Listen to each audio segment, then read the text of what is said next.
எதிர்வரும் 2026ஆம் ஆண்டு நடைபெற இருக்கின்ற தமிழ்நாடு சட்டமன்ற தேர்தலிலே கும்பகோணம் சட்டமன்ற தொகுதிக்கு வேட்பாளராக போட்டியிடக்கூடிய ஆனந்த் அவர்களை ஆதரித்தும் இந்த நாட்டிற்கு நாம் தமிழர் கட்சியினுடைய அரசியல் எதற்காக வேண்டும் என்கின்ற கேள்வியை மக்கள் மன்றத்தில் வைத்தும் நடைபெற்று கொண்டிருக்கக்கூடிய கூட்டத்திற்கு வருகை தந்திருக்கக்கூடிய தாய் தமிழ் சொந்தங்களாகிய அத்தனை பேரையும் வரவேற்று வணங்கி போற்றுகின்றேன். கும்பகோணம் என்பது இந்த தாராசுரம் எல்லாம் ஒரு தொன்மையான ஊர், வரலாற்று சிறப்பு மிகுந்த ஊராகும். இந்த மண்ணுக்கு வரலாறு உண்டு, இங்கு இருக்கக்கூடிய கற்களுக்கு வரலாறு உண்டு, இங்கு ஓடக்கூடிய ஆறுக்கு வரலாறு உண்டு, இங்கு இருக்கக்கூடிய குளத்திற்கு வரலாறு உண்டு, இங்கு இருக்கக்கூடிய ஏரிகளுக்கும் கம்மாய்களுக்கும் மதகுகளுக்கும் வரலாறு உண்டு. வரலாறு என்றால் ஆயிரம் ஆண்டுகளுக்கு மேலாகிய வரலாறு உண்டு. இந்த தொன்மை சிறப்புகளை எல்லாம் தொலைத்துவிட்டு தமிழ் தேசிய பேரினம் கண்டதே காட்சி கொண்டதே கோலம் என்று சொல்லக்கூடிய நிலையிலே தள்ளப்பட்டது. அப்படி தள்ளப்பட்டதற்கு தமிழன் தன் உணர்வு இழந்து தள்ளப்பட்டதற்கு அடிப்படை காரணம் இந்த திராவிட கட்சிகளுடைய ஆட்சி ஆகும். சினிமா மோகத்திலே அவர்கள் வீழ்ந்தார்கள், வீழ்த்தினார்கள் மக்களை. அந்த வீழ்ச்சியிலிருந்து மீட்டெடுக்க வேண்டும் என்பதற்காக நாம் தமிழர் கட்சி இந்த நிலத்திற்கு அவசியம் தேவைப்படுகின்றது. சாதாரணமாக கற்கக்கூடிய கல்வி காமராஜர் காலத்திலே இருந்தது, மும்மொழி கொள்கை இருந்தது. அதற்கு முன்னாடி ராஜாஜி காலத்திலே மும்மொழி கொள்கை இருந்தது. அப்படி மும்மொழி கொள்கை இருந்தாலும் தமிழ் கட்டாயமாக படிக்க வேண்டும் என்கின்ற நிலை இருந்தது. அரசு வகுத்திருந்தது சட்டத்தை, கட்டாயமாக தமிழ் படிக்க வேண்டும் என்று. பேரறிஞர் அண்ணா அவர்கள் வந்தார்கள், ஆங்கிலம் தமிழ் படிக்கலாம், கட்டாயமாக தமிழ் படிக்க வேண்டும் என்கின்ற நிலை இல்லை. ஆங்கில வழி கல்வி இந்த நாட்டுக்குள் புகுந்தது. அம்மா அப்பா என்று சொல்லக்கூடிய வார்த்தை பிள்ளைகளுக்கு மறந்து போனது.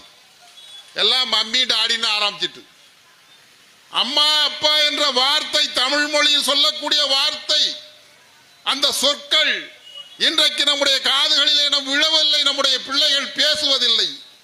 இந்த மொழியை மீண்டும் எடுத்து வளர்க்க வேண்டும் என்பதற்காக இந்த மண்ணிற்கு நாம் தமிழர் கட்சி தேவைப்படுகின்றது.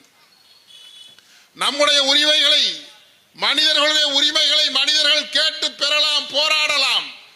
போக்குவரத்து தொழிலாளர்கள் போராடுகின்றார்கள், ஆலை தொழிலாளர்கள் போராடுகின்றார்கள், மருத்துவ தொழிலாளர்கள் போராடுகின்றார்கள், துப்புரவு தொழிலாளர்கள் போராடுகின்றார்கள். அரசு போராடி தன்னுடைய உரிமையை மீட்க வேண்டும் என்று போராடலாம். ஆனால் இந்த நிலத்துக்கு அடியில் வாழக்கூடிய புழுவும், இந்த நிலத்திலே இருக்கக்கூடிய புல்லும் பூண்டும் மரமும் மிருகங்களும் பறவைகளும் தனக்கு தேவையானதை கேட்டு போராடுவதற்கு தகுதியற்றவைகளாக இருக்கின்றது. ஒரு 1000 மாடு ஒன்னா கூடி போய் ஸ்டாலினை பார்த்து போராடி எனக்கு தண்ணி. மனுநீதி சோழன் திருவாரூர்ல பிறந்த கருணாநிதியினுடைய மகன், அவர் மனுநீதி சோழன் மாதிரி ஒரு மாடு போய் நின்று அவர்கிட்ட உரிமையை கேட்டா கொடுத்துருவாரா?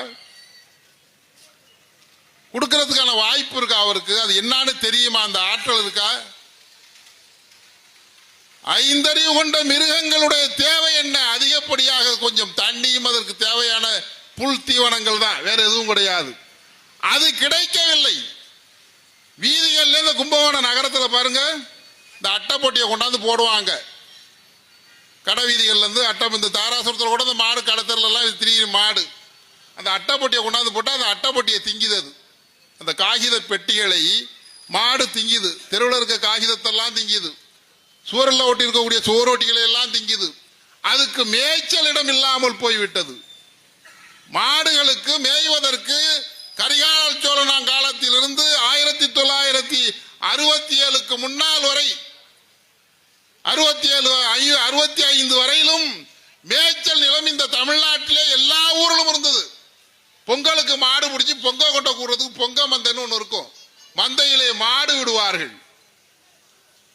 அந்த நிலங்கள் எல்லாம் திமுக அண்ணா திமுகவினுடைய ஆட்சி அதிகாரத்திலே இருக்கக்கூடிய குண்டர்களால் கைப்பற்றப்பட்டது. இது ஒவ்வொரு கிராமத்திலும் தமிழகம் முழுவதும் நடந்திருக்கின்றது. மாடு வாழ வேண்டிய வசிக்க வேண்டிய பகுதிகள் புறம்போக்கு நிலங்களாக இருந்தவைகளை எல்லாம் பட்டா போட்டு கருணாநிதியுடைய அரசும் எம்ஜிஆருடைய அரசும் ஜெயலலிதாவுடைய அரசும் விற்பனை செய்தது இந்த நாட்டிலே. அந்த உரிமையை வாய் பேசாத விலங்குகளுக்கு தேவையான உரிமையை கேட்டு போராடக்கூடிய கட்சி நாம் தமிழர் கட்சி. அதனுடைய ஆட்சி இந்த மண்ணிலே அவசியம் தேவைப்படுகின்றது. நாம் குடிக்கின்றோம் பால், எத்தனையோ பேர்ல வருது, சக்தி பால்னு வருது, ஆரோக்கியா பால்னு வருது, என்னென்னமோ பால்னு வருது. ஆனா அது உள்ள இருக்கிறது மாட்டு பால் இல்ல, அது பால் போல ஒன்று. பாலுடைய மதிப்பு அது 3 லட்சம் கோடி ரூபாய்க்கு மேல் இருக்கின்றது. அந்த பால் உற்பத்தி என்னன்னு கேட்டீங்கன்னா, இப்ப நம்ம ஊர்ல எல்லாம் இல்ல கிராமத்துக்கு சார்ந்த மக்களுக்கு எல்லாம் தெரியும். இந்த இட்லி குண்டுன்னு ஒரு நெல்லு போடுவான். அந்த 38, 55, 51 புதுசா நெல்லெல்லாம் வந்திருக்கு. இந்த நெல்லெல்லாம் உணவுக்காக அரிசியாக வருவதே கிடையாது. உணவு உண்பதற்கான அரிசியா வர்றதே கிடையாது. இந்த அரிசியெல்லாம் கொண்டு போய் வச்சு அடிச்சு அதிலிருந்து பாலை தயார் செய்து அதுக்கு மேல அதுக்கு ரசாயனங்களை எல்லாம் கொடுத்து அதை மாட்டுப்பாலை போல ஒரு பாக்கெட்ல போட்டு விற்கிறான். இதான் நடக்குது, இந்தியா பூரா தான் நடக்குது. ஆனால் நம்முடைய பசுமாட்டில் இருக்கக்கூடிய அந்த பாலை விற்பனை செய்வதற்கு மாடு நம்ம வளர்க்கறது இல்லை, அதை கறக்கக்கூடியதற்கு ஆள் இல்லை, சீமை பசுகளை இறக்கி கறக்கிறான். இந்த பால் என்ன செய்கின்றது என்றால் சிறுநீரக கோளாறை தருகின்றது. சிறுநீரக கோளாறு, கிட்னி ஃபெயிலியர் ஆகுது. மருத்துவத்தை போய் கேட்டீங்கன்னா நீங்க பால் சாப்பிடாதீங்க, உங்களுக்கு கிட்னி ஃபெயிலியரா இருக்கு, உப்பு ஏறுங்கிறான். அந்த காலத்திலே நாட்டு மாட்டு பாலை சாப்பிட்டவனுக்கு அவனுக்கு கிட்னி ஃபெயிலியர் ஆகல, 100 வயதிலும் ஆரோக்கியமாக இருந்தார்கள். தித்துப்பு நீர், சுகர், சர்க்கரை வியாதி வருகின்றது. இந்த வியாதிகள் வருவதனால் இதற்குரிய மருத்துவ செலவுகள் மக்களுக்கு அவசியமாக தேவைப்படுகின்ற சூழலிலே மருத்துவங்கள் மாத்திரைகளாகவும் மருந்துகளாகவும் பெரிய பண முதலாளிகளுடைய தொழிற்சாலையிலிருந்து இறங்கி அவர்களுக்கு லாபத்தை ஈட்டி தருகின்றது. இதான் நடந்துகிட்டு இருக்கு. நாம் நம்முடைய இயற்கையான வாழ்விலிருந்து தடம் புரண்டு மாறி போய்விட்டோம். அந்த வாழ்க்கையை மீட்டெடுக்க வேண்டும் என்பதற்காக நாம் தமிழர் கட்சி இந்த நிலத்திலே அவசியம் தேவைப்படுகின்றது. ஒண்ணு வேண்டாம், இந்த தாராசுரத்திலிருந்து பட்டீஸ்வரத்தில் எனக்கு எங்க ஊர் சொந்த ஊர் அம்மாப்பேட்டையிலிருந்து இப்போ நடந்து வாங்கல, கொசு அப்படியே ஆளை தூக்கி கொண்டு அந்தண்டை போட்டு ஆத்திரல. இந்த கொசுவை ஒரு 50 ஆண்டு காலமாக வளர்த்திருக்கின்றார்களே தவிர நகராட்சியிலும் ஊராட்சி மாநகராட்சியாக வளர்ந்து இருக்கக்கூடிய கும்பகோணத்திலே கொசுவை ஒழிக்க சொல்லுங்கள் பார்ப்போம். கொசுவை ஒழிக்க மாட்டான். அதுக்கு அடிக்க வர மருந்துலேருந்து இந்த ப்ளீச்சிங் பவுடர்லேருந்து எல்லாத்திலும் ஊழல். ஒரு நாள் இந்த மாதிரி மாவு போட்டு போயிருக்கான். சரி, நானும் சுண்ணாம்பு ப்ளீச்சிங் பவுடரா இருக்குன்னு நினச்சிக்கிட்டு இருக்கிறேன். ஆடு மேய்ஞ்சிக்கிட்டு இருக்கத, ஆடு மேயுது இந்த மாவை. இல்லை இது என்னடா மைதா மாவு வாங்கியாந்து வீசியிருக்கான். இதை ஒரு மந்திரியை போய் கேட்டா அது அப்படிதான் இருக்கும், கொஞ்சம் அதில் இது சொரத்து குறைஞ்சி போச்சு போல இருக்குன்னு அமைச்சர் சொல்றாரு. போலித்தனமான செயல்பாடு எல்லாம், போலிகளாகவே வாழுகின்றார்கள். அது என்னன்னு கேட்டீங்கன்னா, திமுகவில் இருக்கக்கூடிய கடைக்கோடி தொண்டன் வரையிலும் போலியாக மாறிவிட்டான்.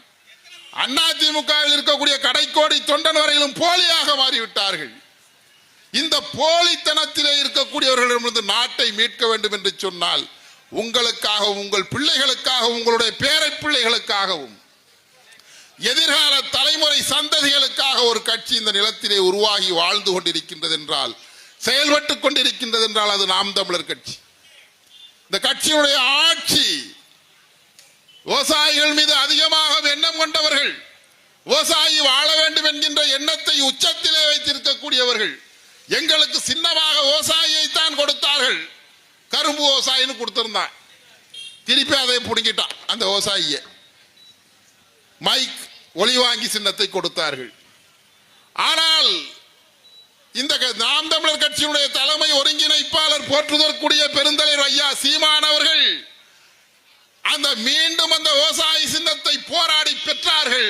அதே விவசாய சின்னத்தை மீண்டும் வழங்கி இருக்கின்றார்கள். நாங்கள் வாக்குப்பட்டியலிலே பார்த்தால் நாங்க பதிவு செய்யப்பட்ட கட்சின்னு முதல் அதிமுக, திமுக, காங்கிரஸ், பாரதிய ஜனதாவுக்குள்ள அந்தண்டா வச்சிருப்பான். இப்பொழுது திமுக, அதிமுக, காங்கிரஸ், பாரதிய ஜனதா, கம்யூனிஸ்ட் கட்சிக்கு இணையாக நாம் தமிழர் கட்சியை வளர்த்தெடுத்து அந்த சின்னத்தை முதலிடத்துக்கு கொண்டு வந்திருக்கக்கூடிய பெருமை ஒப்பற்ற பெருந்தலைவன் சீமான் அவர்களை சாரும். நாங்கள் இழந்த விவசாயி என்ற சின்னத்தை மீட்டெடுத்த பெருமைக்குரியவர். நாம் மக்கள் இழந்திருக்கக்கூடிய அத்தனை செல்வங்களையும் ஆட்சி காலத்திலே மீட்டு கொடுப்பார் என்ற உறுதியை உங்களுக்கு நாங்கள் வழங்குகின்றோம். ஒரு சட்டமன்ற உறுப்பினருடைய கடமை என்ன? சாக்கோட்டை அன்பரசனை அன்பழகனை கேளுங்க, சாக்கோட்டை அன்பவர்களை. ஒரு சட்டமன்ற உறுப்பினருடைய கடமை என்ன? ஒரு பாராளுமன்ற உறுப்பினருடைய கடமை என்ன? கல்யாண சுந்தரத்தை கேளுங்கள். சட்டமன்றத்தில் பாட்டு பண்ண கூட எல்லாம் பச்சு தின்னுகிட்டு இருப்பான். கேளுங்க போய் ராஜ்யசபாவில் போய் எஸ் கல்யாண சுந்தரம் என்ன பேசினார், யார்கிட்ட பேசினார் கேளுங்க. இந்த தொகுதிக்கு ஜி.கே. வாசன் ஒரு எம்பி, கல்யாண சுந்தரம் எம்பி, இந்த ராமலிங்கம் எம்பியா இருந்தாரு. அந்த பாத்தீங்கன்னா சுதான் ஒரு அம்மா, அந்த அம்மா எம்பி. அந்த அம்மா எங்க இருக்குன்னே தெரியல, அது சங்கிலியா வேற பறிச்சுட்டு போய்த்தானோ டெல்லியில. அது அந்த லட்சணத்துல இருந்திருக்கு, அவ்வளவு பெரிய பாதுகாப்புல இருந்திருக்கு. அது என்ன காரணம்? எதற்காக சட்டமன்றத்துக்கு செல்லுகின்றோம், பாராளுமன்றத்துக்கு செல்லுகின்றோம் என்று தெரியாது.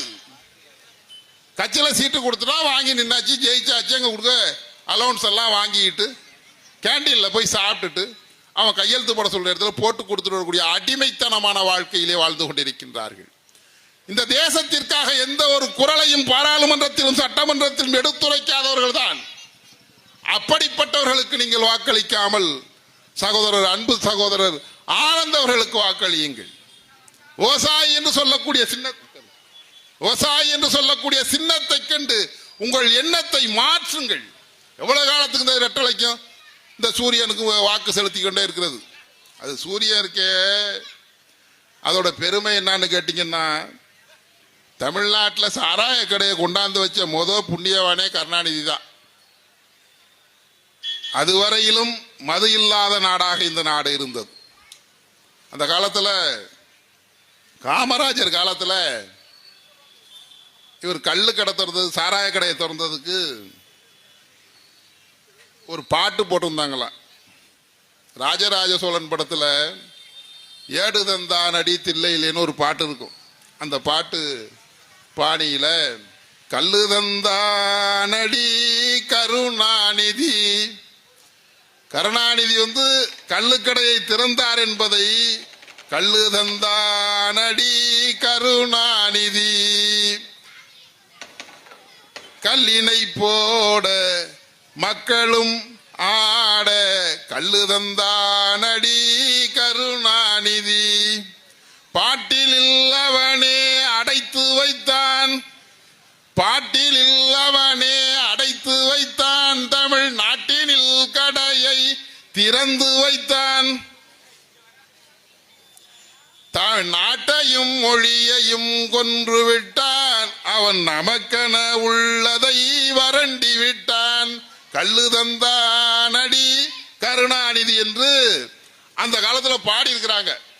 கள்ளுக்கடைகளை, சாராய கடைகளை திறந்து மக்களுடைய உள்ளங்களை பாழ்படுத்தி வீணாக்கி பெண்களை அபலைகளாக ஆக்கிய பெருமை கருணாநிதியை சாரும்.